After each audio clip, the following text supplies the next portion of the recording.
ഖുർആനിലെ സൂറത്തുൽ മുംതഹനയിലെ 2 ആയത്തുകളിലൂടെ നിങ്ങൾക്ക് മാതൃകയുണ്ടെന്ന് ഓർമ്മപ്പെടുത്തിയ ഒരു കുടുംബം.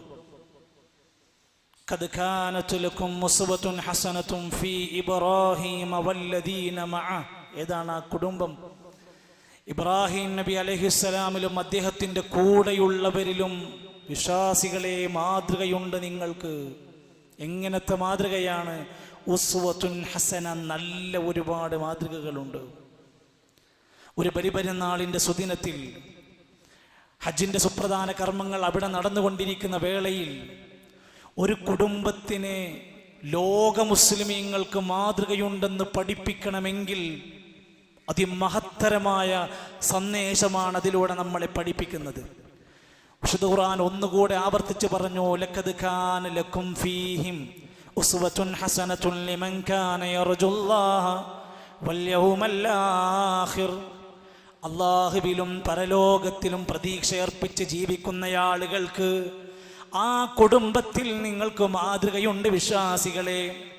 ആരാണ് ആ കുടുംബത്തിൻ്റെ നായകൻ? ഖലീലുല്ലാഹി ഇബ്രാഹിം നബി അലൈഹിസ്സലാമാണ്. ആരാണ് അവിടുത്തെ ഭാര്യ? സാറാ ബീവിയുണ്ട്, ഹാജറ ബീവിയുണ്ട്, മാതൃകയാണ്. ആരാണ് അവിടുത്തെ മക്കൾ? ഇസ്മായിൽ നബിയാണ്, ഇസ്ഹാഖ് നബിയാണ്. ഇവരിലൊക്കെ നിങ്ങൾക്ക് അതിമഹത്തരമായ മാതൃകയുണ്ട്. ഇത് പഠിപ്പിച്ച വിശുദ്ധ ഖുർആനിൻ്റെ അധ്യാപനങ്ങളിലൂടെ നമുക്കെല്ലാം കാണാൻ സാധിക്കും എന്തൊരു സവിശേഷതയാണ് ആ കുടുംബത്തിനുണ്ടായിരുന്നത്.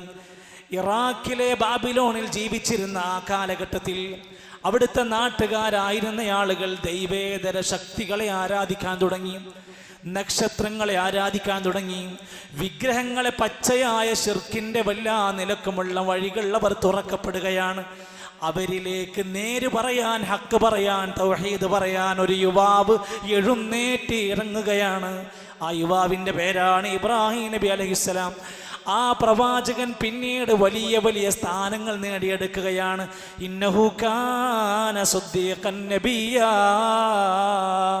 അദ്ദേഹം സത്യസന്ധനായ നല്ല ഒരു പ്രവാചകനാണെന്ന് അള്ളാഹുവിൻ്റെ ഖുർആൻ സമ്മതിച്ചു തരികയാണ്.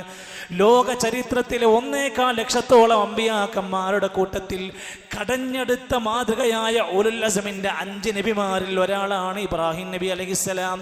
സഹോദരങ്ങളെ, അദ്ദേഹത്തിന് സംസാരിക്കാൻ ആരൊക്കെ ഉണ്ടായിരുന്നു? പിതാവുണ്ടായിരുന്നു. ബാപ്പാന്ന് മറുവശത്തായി അള്ളാഹുവിനെ ആരാധിക്കുന്നതിൽ നിന്ന് ധിക്കാരം കാണിച്ചിരിക്കുകയാണ്. നക്ഷത്രങ്ങളെ ആരാധിക്കുന്ന, വിഗ്രഹങ്ങളെ ആരാധിക്കുന്ന ജനസമൂഹത്തിനിടയിൽ സ്വന്തം ബാപ്പ വിഗ്രഹങ്ങളെ ആരാധിക്കുന്ന, വിൽക്കുന്ന ഒരു കച്ചവടക്കാരനായപ്പോൾ ഇബ്രാഹിം നബി അലൈഹിസ്സലാത്തു വസ്സലാം സ്വന്തം പിതാവിനോട് സംസാരിക്കേണ്ടി വന്നു. യാതൊരു ഭയവും കൂടാതെ അള്ളാഹിനെ പരിചയപ്പെടുത്തി സംസാരിച്ചു. അവിടുത്തെ ധിക്കാരിയായ നമ്രൂദ് എന്ന ഭരണാധികാരി ഉണ്ടായിരുന്നു.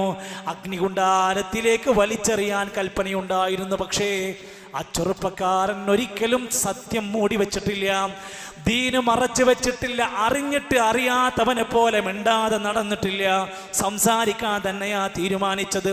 ഒരുപാട് പ്രതിസന്ധികളുടെ തീച്ചൂളയിൽ കിടക്കുന്ന സമയത്താണ് അത്ഭുതകരമായി ആ നാട്ടിൽ നിന്ന് അല്ലാഹു തആല ആ പ്രവാചകനെ രക്ഷപ്പെടുത്തുകയാണ്.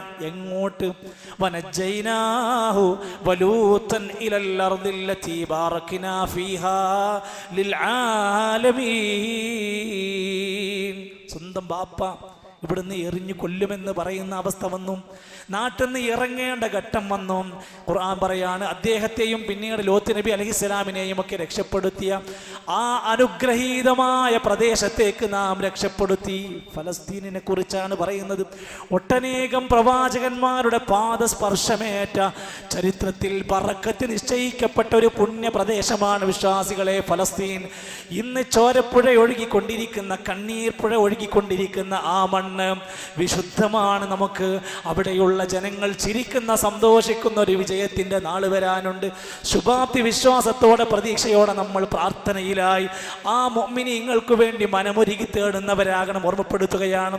അതോടൊപ്പം തന്നെ അവിടെയുള്ള ഇസ്ലാമിന്റെ ശത്രുക്കൾ, ഓരോ പിഞ്ചു മക്കളെ കൊന്നൊടുക്കുന്ന ഇസ്രായേലിന്റെ ആ നരനായാട്ടുകൾക്കെതിരെ പ്രിയപ്പെട്ടവരെ നമ്മുടെ കൈകൾ ഉയരണം, നമ്മുടെ മനസ്സുകൾ ഉയരേണ്ടതുണ്ടെന്ന് ഓർക്കുക. ആ ഫലസ്തീൻ ഇപ്പോഴും വേദനയായി മാറിക്കൊണ്ടിരിക്കുകയാണ്. മാതാവിനോടും പിതാവിനോടും തൗഹീദ് പറഞ്ഞ് അള്ളാഹുവിനെ പരിചയപ്പെടുത്തലാണ് മാതൃകയുള്ള കുടുംബത്തിന്റെ നേതാവിന്റെ ഗുണം. യാ ബത്തി, എൻ്റെ പ്രിയപ്പെട്ട ബാപ്പാ, ഇന്നി അഖാഫു അൻ യമസ്സക അദാബും മിനർ റഹ്മാൻ. നിങ്ങളോട് ഞാൻ ഈ സംസാരിക്കുന്ന ആദർശം എനിക്കെന്തെങ്കിലും ലാഭം കിട്ടാനല്ല, എനിക്ക് നാലാളുടെ മുമ്പിൽ തിളങ്ങാനല്ല, അധികാരം മോഹിച്ചല്ല ബാപ്പ. നിങ്ങൾക്ക് നാളെ പരലോകത്ത് ഈ കാര്യം കൊണ്ട് അള്ളാന്റെ ശിക്ഷ കിട്ടുമെന്ന പേടിയുണ്ടാണ് ഞാൻ നിങ്ങളോട് ഇത് സ്നേഹത്തോടെ പറയുന്നത് ബാപ്പ. നിങ്ങൾ ഞാൻ പറയുന്നതൊന്ന് കേൾക്കണം, അനുസരിക്കണമെന്ന് പറയുകയാണ്. സഹോദരങ്ങളെ, എന്തൊക്കെ പ്രതിസന്ധികൾ അവിടെ കടന്നു വരികയാണ്.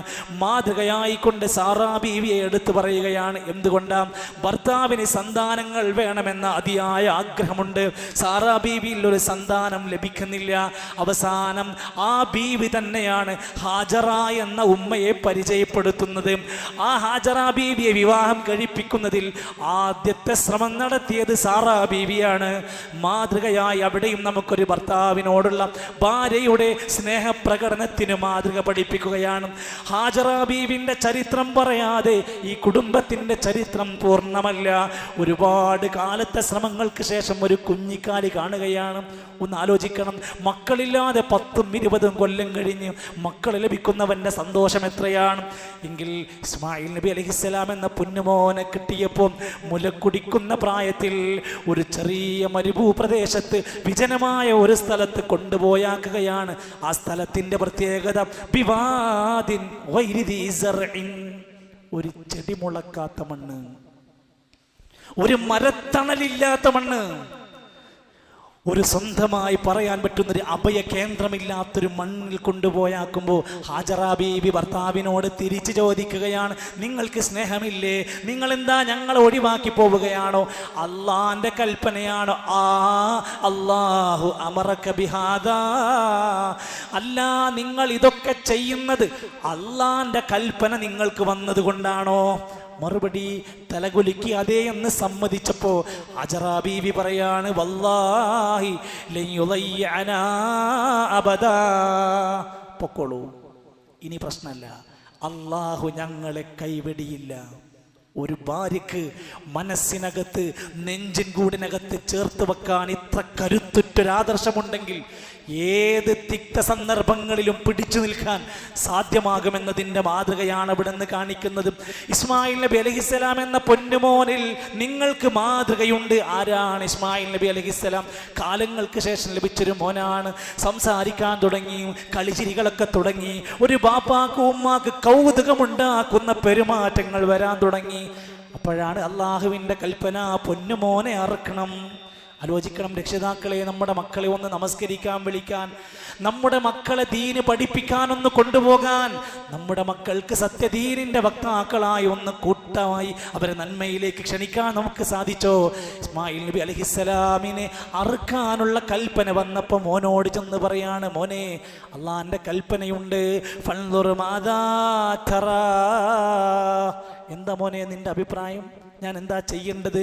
അവിടുന്ന് മോൻ പറഞ്ഞ ഒരു വാക്കുണ്ട്, ഖാൽ യാ അബതി ഫഅൽ മാ തുഅമർ സതജിദുനി ഇൻഷാ അല്ലാഹു മിനസ് സാബിരീൻ. പാപ്പ, അള്ളാഹ്ക്കൊരു കൽപ്പന ഉണ്ടെങ്കിൽ മകനെന്ന എൻ്റെ കൽപ്പന, എൻ്റെ ഇഷ്ടം വേറെയാണ്. ബാപ്പ, അള്ളാന്റെ കൽപ്പന അതാണെങ്കിൽ ക്ഷമയോടുകൂടെ ഈ ശരീരം സമർപ്പിക്കാൻ ഞാൻ സന്നദ്ധനാണ് റബ്ബിന് മുമ്പിൽ എന്ന് പറഞ്ഞു ഒരു മകന്റെ ചരിത്രം പറഞ്ഞിട്ടാണ് നമ്മളോട് പറയുന്നത്. നമുക്ക് മാതൃകയുണ്ട്. ആ കുടുംബത്തിൻ്റെ മനസ്സുരുകിയ പ്രാർത്ഥനകൾ വിശുദ്ധ ഖുർആൻ പറയുകയാണ്. നമ്മളൊക്കെ കുടുംബമായി ജീവിക്കുന്നവരാ. വജുനുബിനി വബനി അൻ അബ്ദൽ അസ്നാം, അല്ലാഹുവേ, എന്നെയും എൻ്റെ മക്കളെയും വിഗ്രഹാരാധനയിൽ നിന്ന് രക്ഷപ്പെടുത്തണേ. ശിർക്കിൻ്റെ പലതരത്തിലുള്ള കേന്ദ്രങ്ങൾ നമ്മുടെ നാട്ടിലുണ്ട്. അല്ലാഹു വല്ലാത്തവരോട് പ്രാർത്ഥിക്കാൻ കൽപ്പിക്കുന്ന ധാരാളക്കണക്കിന് സന്ദർഭങ്ങൾ നമ്മുടെ നാട്ടിലുണ്ട്. ഇതിൽ നിന്നെല്ലാം ഒഴിവായി കിട്ടാനുള്ള പ്രാർത്ഥനയാണ് അവിടുന്ന് ഇബ്രാഹിം നബി അന്നും നടത്തിയത്. റബ്ബി ജഅൽനി മുഖീമസ്സലാത്തി വമിൻ ദുർരിയതി, റബ്ബേ, എന്നെയും എൻ്റെ മക്കളെ മകനെയും നിസ്കാരം നിലനിർത്തുന്നവനാക്കണേ. ഉപ്പമാരെ, ഉമ്മമാരെ, നമുക്കൊരുപാട് ചിന്തിക്കാനുണ്ട് ആ പ്രാർത്ഥന. എൻ്റെ മകൻ, എൻ്റെ മകൾ നിസ്കരിക്കുന്നവനാകണമെന്ന് പറഞ്ഞാൽ മതമില്ലാത്തവനാകരുത്, യുക്തിവാദത്തിൻ്റെ പിറകിലാവരുത്, ലിബറലിസത്തിൻ്റെ വക്താക്കളാകരുത്, പുറമോടിയിൽ കണ്ണഞ്ചിപ്പിക്കുന്ന കാഴ്ചകളിൽ പൊതിഞ്ഞ പുതിയ പുതിയ ആശയങ്ങൾ അവൻ്റെ നെഞ്ചിനകത്തേക്ക് ഇട്ടുകൊടുക്കാൻ ക്യാമ്പസുകളിൽ വലവീശി കിടക്കുകയാണ്. വിപ്ലവങ്ങൾ കേട്ടുകൊണ്ട് മയങ്ങുന്ന, അതിൽ ആനന്ദം കണ്ടെത്തുന്ന ആളുകളോട് എൻ്റെ മകൻ നിസ്കരിക്കാത്തവനാകരുത്, എൻ്റെ മകൻ ഇസ്ലാമില്ലാത്തവനാകരുത്. പ്രാർത്ഥനയായിരുന്നു ഇബ്രാഹിം നബിക്ക്. പ്രാർത്ഥിച്ചിട്ട് അടുത്ത പ്രാർത്ഥന, ഞാൻ പ്രാർത്ഥിക്കുന്ന പ്രാർത്ഥന സ്വീകരിക്കണേ എന്ന് പ്രാർത്ഥിക്കുകയാണ്. വതഖബ്ബൽ ദുആ, എൻ്റെ പ്രാർത്ഥനകൾ സ്വീകരിക്കണേ എന്നും. ഇങ്ങനെ ഒട്ടനേകം ഭാഗങ്ങൾ കടന്നു വന്ന് ഉള്ള കൽപ്പനകളെല്ലാം പാലിച്ച് അള്ളാന്റെ ഖലീലായി മാറിയ, പൂർണ്ണമായി അള്ളാഹ് കിട്ടുകൊടുത്ത ആ മാർഗം പിൻപറ്റാത്തവരാരെങ്കിലും ഇന്നുണ്ടെങ്കിൽ അവൻ വിഡ്ഢിയാണ്. ഖുർആൻ പറയാ, അവർ വിഡ്ഢികളാണ്.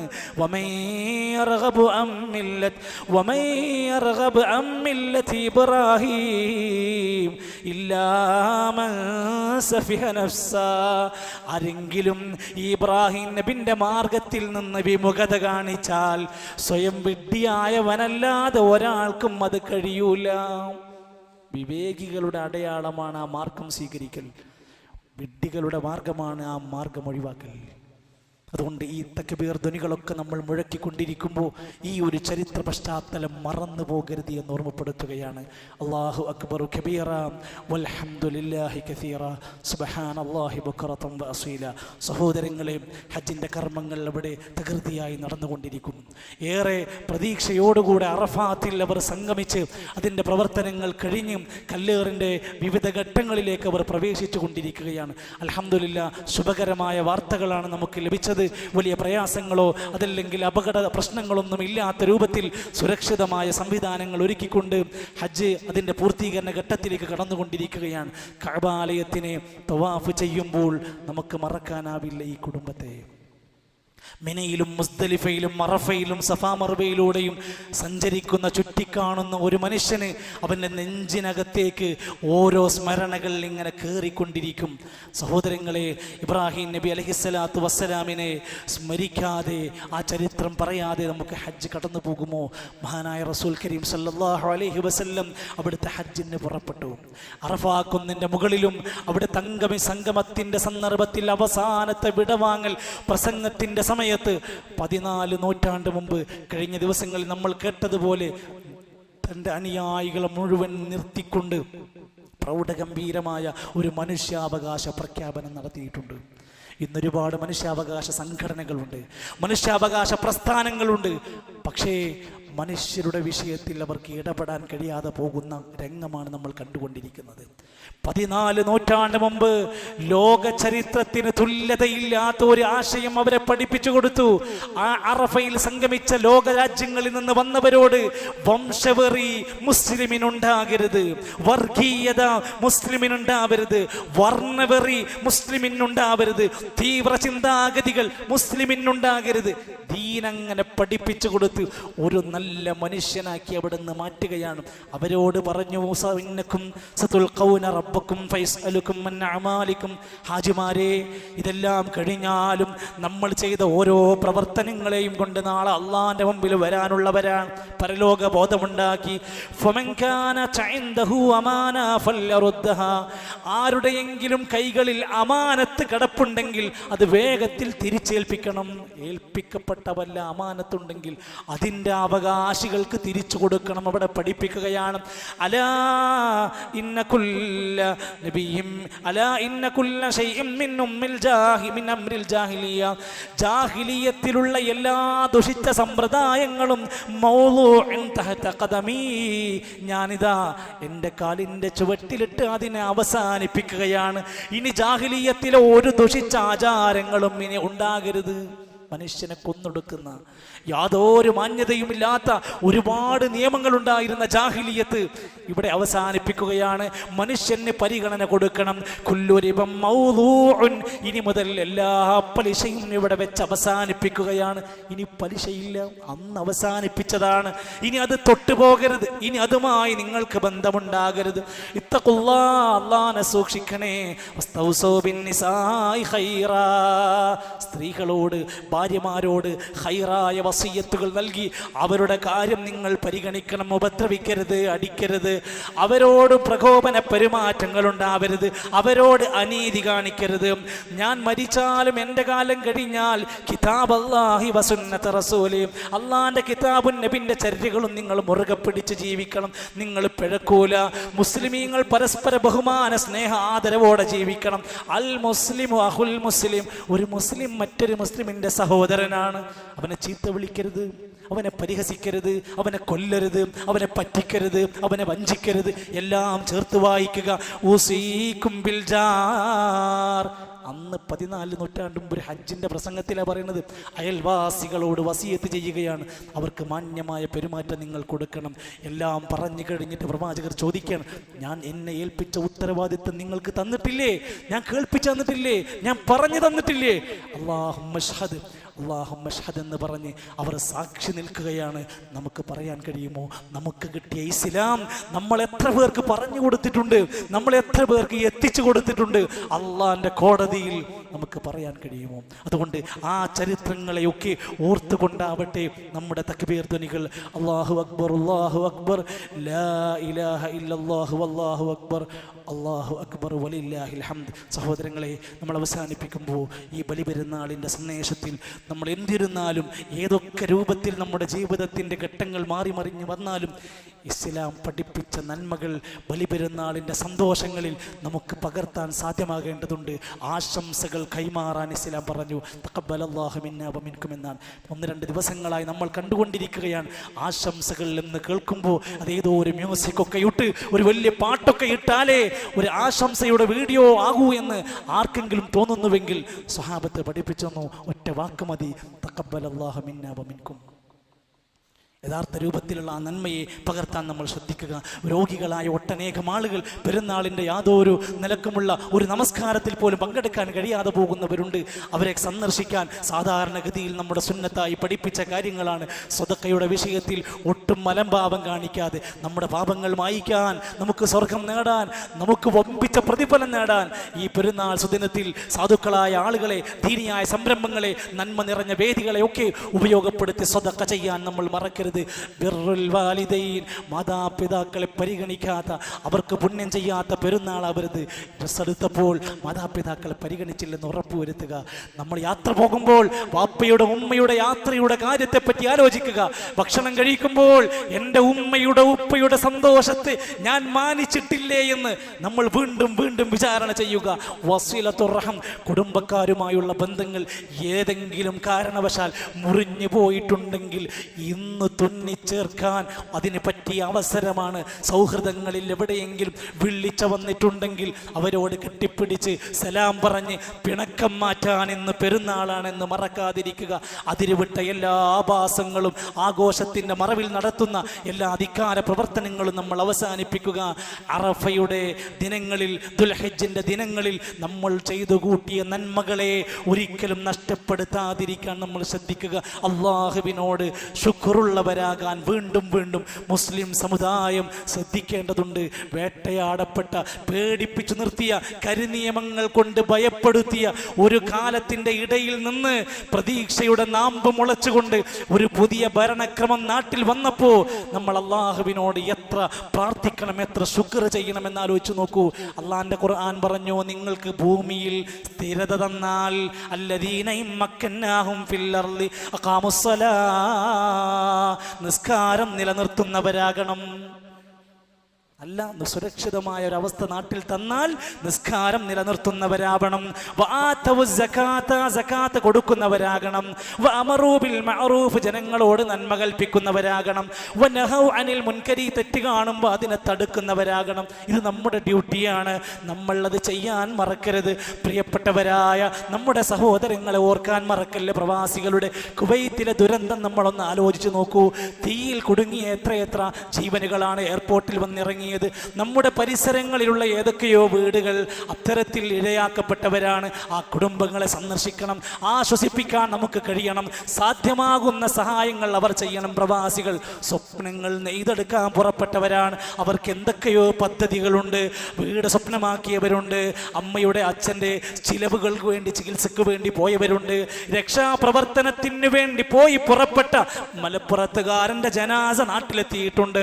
ഇത്തരത്തിലുള്ള ആളുകളെ ഓർക്കാനും അവർക്ക് വേണ്ടി പ്രാർത്ഥിക്കാനും നമ്മൾ ഉണ്ടാകണമെന്ന് ഓർമ്മപ്പെടുത്തുകയാണ്. അല്ലാഹു സുബ്ഹാനഹു വ തആല ഈ അയ്യാമു തശ്രീഖിന്റെ ദിനങ്ങൾ നമുക്ക് നൽകുകയാണ്. തക്ബീറുകൾ നമ്മൾ ആവർത്തിക്കുക.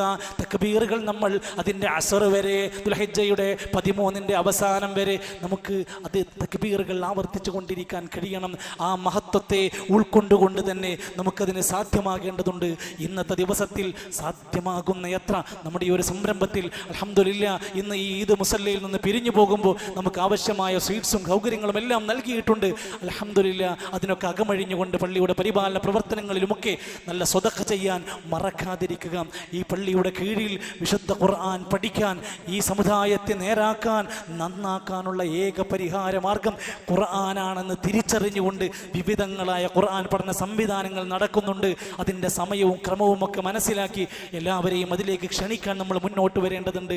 പുതുതലമുറയിലെ മക്കൾ പിഴക്കുന്ന, തെറ്റിപ്പോകുന്ന, ജീവിതത്തിൻ്റെ യഥാർത്ഥ ദിശയിൽ നിന്ന് ലഹരിയിലേക്ക് ചാടിപ്പോയവർ, ഒളിച്ചോടിപ്പോയവർ, അവിഹിതമായ അന്യായമായ പലതും ചെയ്തു കൂട്ടുന്നവരെ ശരിയിലേക്ക് ക്ഷണിക്കുന്ന CRE പദപഠന ക്ലാസുകൾ നടന്നുകൊണ്ടിരിക്കുന്നു. മക്കളെ അതിലേക്ക് നമ്മൾ എത്തിക്കുക. മദ്രസാ സംവിധാനങ്ങളെ വളരെ ഗൗരവത്തോടെ കണ്ട് അതിലേക്ക് ഏറെ ശ്രദ്ധ കൊടുക്കാൻ നമുക്ക് സാധ്യമാകട്ടെ. അല്ലാഹു സുബ്ഹാനഹു വ തആല നമ്മുടെ എല്ലാ സദുദ്ദേശ പ്രവർത്തനങ്ങളും വിജയിപ്പിക്കുമാറാകട്ടെ.